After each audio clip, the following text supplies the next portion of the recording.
વિશ્વ હિન્દુ પરિષદ બજરંગ દળ ગૌ રક્ષક પ્રમુખ. મારું નામ છે ચિરાગભાઈ દિનેશભાઈ પટેલ. હવે ગાયના વારંવાર જે વિષય બને છે,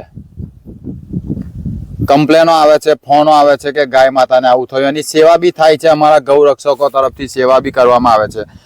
પણ ગાયોની સેવા કર્યા પછી ગાયોના માલિકને પરત સોંપવામાં આવે છે, ત્યાર પછી ગાયોના માલિક કોઈ કાળજી લેતા નહીં ને અમે ઓળખીએ છીએ કે આ ગાય અમે હોંપેલી છે ને એ ગાયની હાલત અત્યારે મૂળ હાલતમાં પડેલી છે.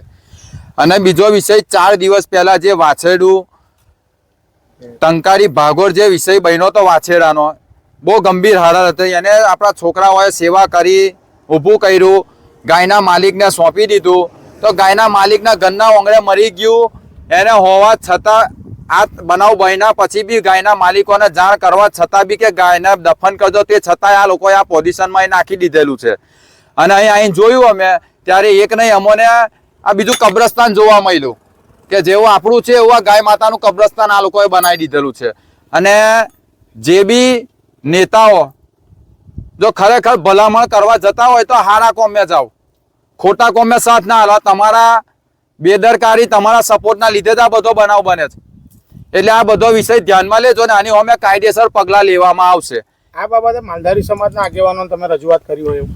બધા જે અમારી પાસે મુદ્દા આવ્યા છે એની માલધારી સમાજની બી ગાયો હતી, એમને બી રજૂઆત કરી અને એ લોકો પાલવે જ છે, લઈ જ ગયા છે ને આ બી વિષય એમનો જ છે. અને આ બી વિષય એ માલિકને હોંપેલી છે ને એ જ માલિકે આ કૃત્ય કરેલું છે.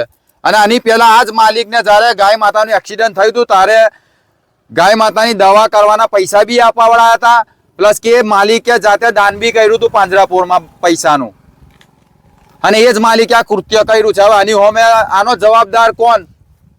આનો જવાબદાર કોણ? મને એનો રજૂઆત કરી છે તમે કઈ તંત્રમાં શું રજૂઆત કરી છે? પોલીસ સ્ટેશનમાં રાત્રે રજૂઆત કરી છે અને હજુ ઉપર રજૂઆત કરીશું. અમોને આનો ચુકાદો જોઈએ, ન્યાય જોવે અમોને. હવે નહીં ચચરે પણ ગાય માતાની આ દુર્દશા થશે ને તે ચચરશે. એટલે આ ફરી વિષય ના બને એનું ધ્યાન આપજો ને. આ તો થશે તો થશે જ, આની જોડે કાયદેસર થશે. એટલે મહેરબાની કરીને કોઈ વચ્ચે આવશો ના, બાકી મજા નહીં આવે.